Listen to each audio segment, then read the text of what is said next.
Assalamualaikum warahmatullahi wabarakatuh. Kali ini kita akan membahas tentang latihan soal P3K dan CPNS Bidar. Soal nomor 1. Seorang perempuan umur 25 tahun, G2 P1A0, hamil 37 minggu, datang ke BPM untuk melakukan kunjungan ulang. Hasil anamnesa, ibu sering merasa pusing dan mudah lelah. Hasil pemeriksaan konjungtiva merah muda, tekanan darah 120/80, nadi 80 kali per menit, pernapasan 20 kali per menit, TFU 30 cm, punggung kanan, kepala belum masuk PAP, DJJ 120 kali per menit, HB 10,5 gram. Diagnosa apakah yang paling mungkin pada kasus tersebut? A. Bayi besar, B. Anemia ringan, C. Anemia berat, D. Panggul sempit, E. Hipotensi. Untuk pilihan yang A, bayi besar, itu tidak mungkin karena TFU-nya hanya 30 cm. Kemudian untuk yang C, anemia berat, tidak, karena HB-nya 10,5 gram. Untuk pilihan yang D, panggul sempit, tidak menunjukkan juga. Untuk E, hipotensi, tidak, karena tensi darahnya normal yaitu 120/80. Maka jawaban yang paling mungkin adalah yang B, anemia ringan. Nah, kadar HB normal pada trimester 1 dan trimester 2 adalah 11 gram per sen. Seorang perempuan umur 35 tahun, G1P0A0, hamil 32 minggu, datang ke BPM dengan keluhan lemah.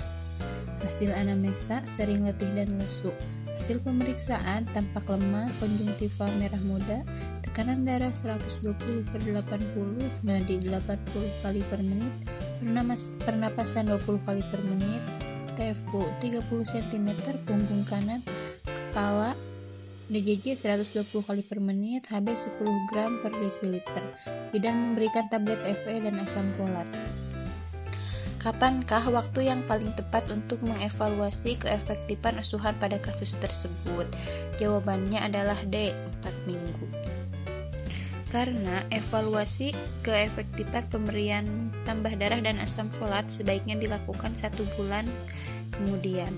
1 bulan setelah pemberian FE dan asam folat, bidan perlu melakukan pemeriksaan HB kembali untuk melihat apakah setelah mengkonsumsi tablet tambah darah dan asam folat HB-nya meningkat atau tidak.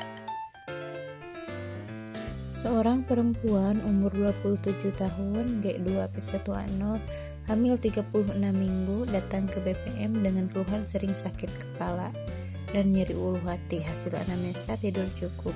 Hasil pemeriksaan, tekanan darah 170/120, nadi 84 kali per menit, pernapasan 22 kali per menit, TFU 30 cm, punggung kanan, presentasi kepala belum masuk pintu atas panggul, DJJ 142 kali per menit, reguler, ekstremitas bawah udim. Bidan melakukan pemeriksaan protein urin dengan hasil menggumpal. Bagaimanakah penafsiran hasil pemeriksaan penunjang pada kasus tersebut? Berdasarkan kasus di atas, kita tentukan dahulu diagnosanya. Diagnosa dari kasus tersebut adalah PEB, preeklamsi berat. Bisa dilihat dari keluhannya itu sakit kepala dan nyeri ulu hati, terus ekstremitas bawah udim, dan hasil protein urin menggumpal. Pada hasil pemeriksaan protein urin dapat dibaca dengan hasil, jika hasilnya jernih maka itu negatif, jika hasilnya keruh terdapat butiran halus itu positif 1, jika keruh butiran sedang maka positif 2, keruh dan berkeping itu positif 3, keruh dan bergumpalan itu adalah positif 4. Seorang perempuan umur 25 tahun, G2 P1A0, hamil 24 minggu, datang ke BPM untuk kunjungan kehamilan. Hasil anamnesa, gerakan janin aktif dirasakan.